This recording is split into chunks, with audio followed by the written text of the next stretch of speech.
إن الذين لا يرجون لقاءنا ورضوا بالحياة الدنيا واطمأنوا بها والذين هم عن آياتنا غافلون أولئك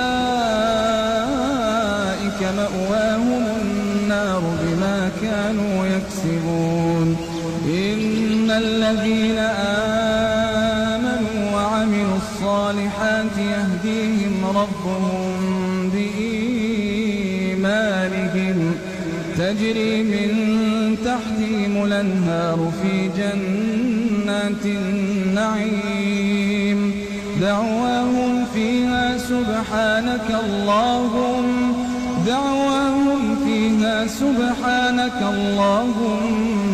وتحيتهم فيها سلام وآخر دعواهم أن الحمد لله رب العالمين. ولو يعجل الله للناس الشر استعجالهم بالخير لقضي إليهم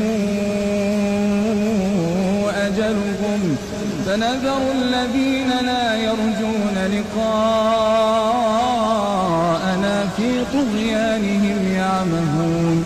وإذا مس الإنسان الضر دعانا لجنبه